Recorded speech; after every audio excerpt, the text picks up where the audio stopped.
Good evening. Welcome to South Asia Newsline. I am Uzma Jafri. Here are the top stories we are tracking for you on Wednesday, the 31st of May. Scores of people killed, hundreds wounded in Afghanistan's massive bomb blast.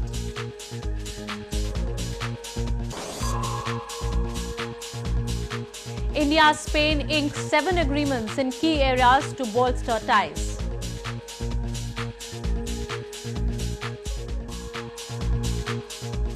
And voters in Nepal angst over repeated poll difference by government.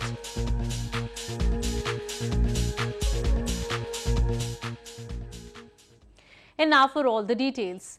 Indian Prime Minister Narendra Modi on Wednesday called for boosting anti-terrorism cooperation with Spain while meeting his Spanish counterpart in Madrid. He is on the second leg of his 4-nation tour aimed at boosting bilateral ties.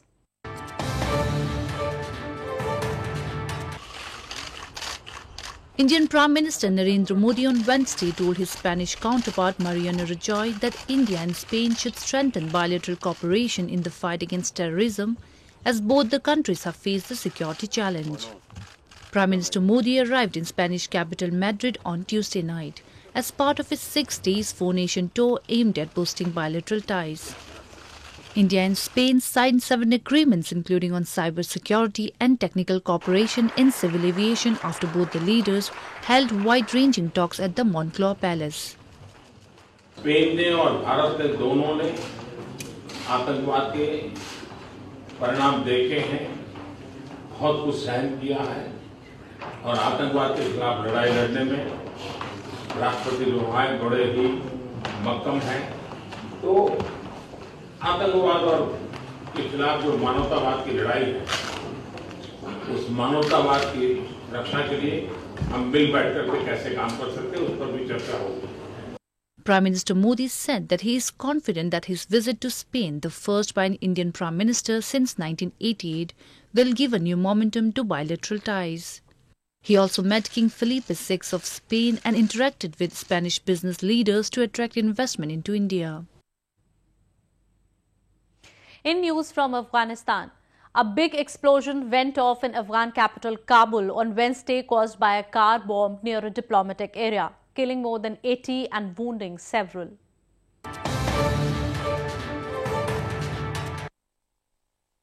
A suicide bomb attack hit near the German embassy in Afghan capital Kabul on Wednesday morning, sending clouds of black smoke into the sky above foreign embassies, killing several. Afghanistan's Ministry of Public Health has confirmed that almost 80 people were killed and at least 350 people were wounded. The blast, which shattered windows and blew doors off their hinges in houses hundreds of yards away, was unusually powerful, with reports suggesting that it was caused by explosives concealed in a water tanker. Hundreds of victims flooded the city's hospitals, many recounting how the blast knocked them off their feet and shattered glass around them.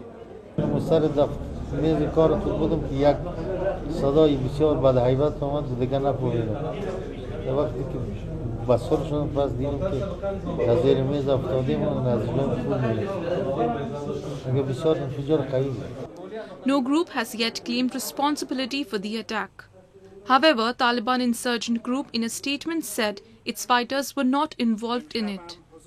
Meanwhile, Afghan President Ashraf Ghani strongly condemned the attack, saying it was a cowardly attack in the holy month of Ramadan, targeting innocent civilians in their daily life. Staying on news from Afghanistan, families of civil war victims in Afghanistan have filed a petition against warring factions for their involvement in war crimes. They also called on the International Criminal Court in The Hague to prosecute offenders.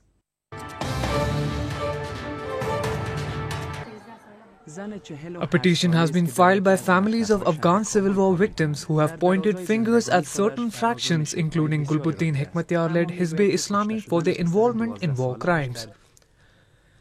They also called on the International Criminal Court or ICC in The Hague to persecute offenders and launch an investigation into the crimes committed by the warring factions.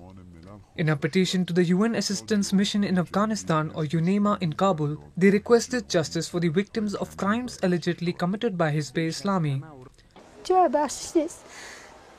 یک من نبودم هزاران مردم چیز کرد شهید کرد کشت. UNEMA has said that the petition is being reviewed. Meanwhile, in response, Hizb-e-Islami has said that the petition was prepared by those who are opposed to peace in the country. نړیواله خپلواکه آزاده او د ټولو لخوا منل شوې اداره دې جوړه کړي تر څو د داخلي جګړو ټول موارد پکې وڅېړل شي. حزب اسلامي تر ټولو لومړی حاضر د خپل ملت ته حساب ورکړي. 2,000 rockets hit Kabul and 18,000 civilians were killed and thousands more were wounded in 1992 civil war, according to a report issued by the UN in November that year. Meanwhile, in Pakistan, the former secretary of Gulbuddin Hekmatyar, a former Afghan warlord, was shot dead by unknown assailants in Pakistan on Tuesday.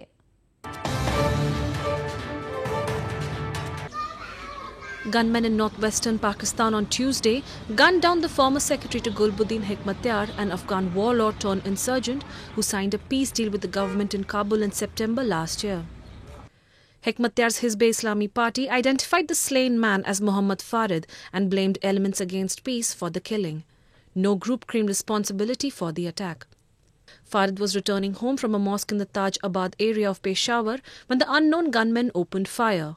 An eyewitness recalled the incident, saying Farid, whom he referred to as Haji Sahib, was shot at least 4 times.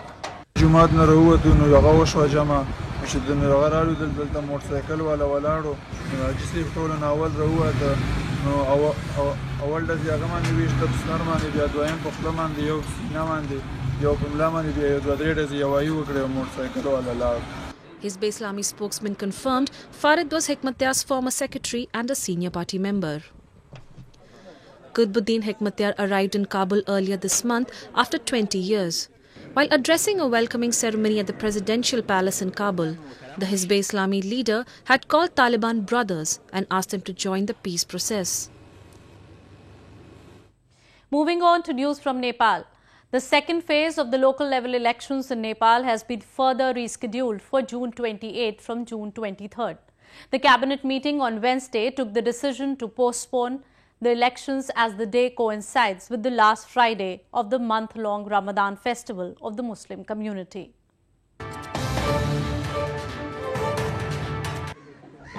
A cabinet meeting of caretaker government of Nepal on Wednesday decided to reschedule the second phase of local level election to June 28. The decision of the government comes as the Muslim community of Nepal objected to the poll date, raising concern over the clash of polling date with the last day of their holy festival of Ramadan. Earlier, Pushpa Kamal Dahal-led caretaker government on Monday had decided to hold the second phase election on June 23. However, the repeated deference of poll date has raised doubt over the intention of government to hold the second phase of polls in 4 provinces, which has about 9 million eligible voters. Nepal सरकारले यो चुनाव साबित गर्दाखेरि कस्तो लाग्दैछ भने नेपाल सरकार यो चुनाव गराउनु प्रतिबद्ध नै छैन जस्तो लागिरहेको छ हामीलाई चाहिँ. The move to reschedule poll dates is aimed at bringing the agitating Madhya-based parties on board the election process, who has been demanding constitution amendment. Moving on, the severe cyclonic storm Mora reached India's northeast on Tuesday, triggering rains and landslides. Residents in Manipur province took precautionary measures and created temporary barriers to contain the rising flood water.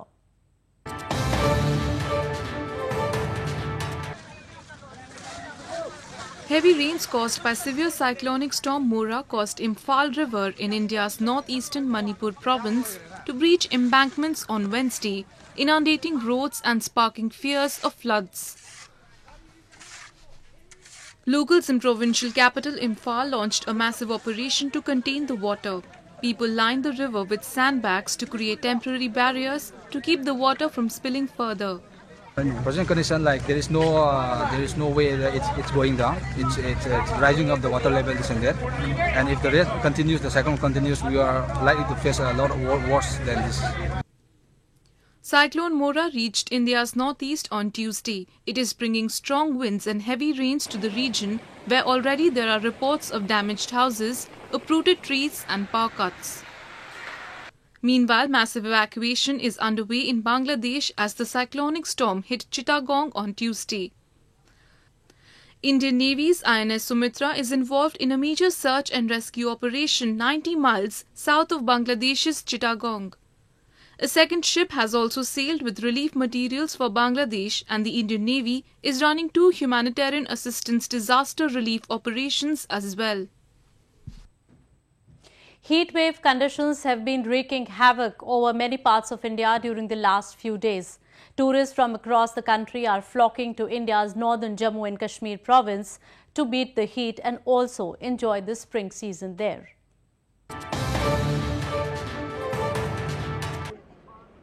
Several parts of India are reeling under heatwave conditions with temperatures crossing above 40 degrees Celsius. While Kashmir Valley in India's northern Jammu and Kashmir province is experiencing pleasant weather, forcing tourists to head to Srinagar city to beat the heat. Tourists were seen having a pleasant time, enjoying the picturesque beauty, enjoying boat rides in the famous Dal Lake and making the most of their trip. बहुत अच्छा लग रहा है. हम कल ही आए हैं कश्मीर और यहाँ पे जो है मौसम एकदम ही बहुत मस्त है, ठंडी है. हम लोग बहुत एंजॉय कर रहे हैं. जैसा आने से पहले डर लग रहा था वैसा बिल्कुल भी नहीं लग रहा है. एकदम सेफ है और हम एंजॉय कर रहे हैं. Large numbers of tourists already vacationing and many more flocking in the valley has given a fillip to the tourism sector. अगर आप टेम्परेचर चार्ट को मुल्क के मुख्तलिफ हिस्सों में देखेंगे तो 40 से ऊपर जो है टेम्परेचर चला. इनफैक्ट इवन जम्मू में भी जो है 40 से ऊपर मरकरी जा रहा है. और यहाँ पे मैं इस टाइम डल में ठिठर रहा हूँ, तो ये हमारा इनहेरेंट एडवांटेज है. तो अल्लाह ने इस जगह को बहुत फुर्सत से बनाया है. Jammu and Kashmir is one of the renowned holiday destinations in the world, and tourism attributes largely to the growth of economy of the province. India is a confluence of cultures. Different parts of the country have distinct traditions and history. A festival in northern Himachal Pradesh province displayed the rich heritage of the region, drawing large number of tourists.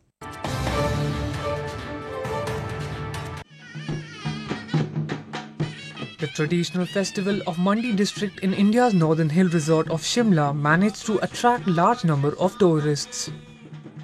The 5-day festival Mesmerizing Mandi concluded on Tuesday. It celebrated the culture of the northern Himachal Pradesh province with a myriad of stalls exhibiting distinct cuisines, handlooms, art, architecture, spices and antiques. Folk song and dance performances portraying the culture of the region enthralled crowds who were enjoying the distinct dance moves and beats. मंडी जिले की सांस्कृतिक झलक और उसके पर्यटन स्थलों के बारे में जानकारी, वहाँ के रीति रिवाज, रहन सहन, खान पान, इन सभी बातों की जानकारी जो है न केवल शिमला में के जो रेजिडेंट्स हैं, जो यहाँ के निवासी हैं, इसके अलावा जो पर्यटक आने वाले पर्यटक जो शिमला में घूमते हैं और हिमाचल का दर्शन करना चाहते हैं, उनको देने के उद्देश्य से आयोजन किया था. Apart from the cultural aspect, the slew of items put on sale at the festival helped the local businesses to gain customers and spread awareness about the traditional handicrafts. Well, that's all we have for you from South Asia this evening. Now our viewers can watch the show on southasianewsline.com. You can also visit us on facebook.com/SAsiaNewsline and follow us on Twitter @SAsiaNewsline. That's all in tonight's edition. We will see you same time tomorrow. Good night.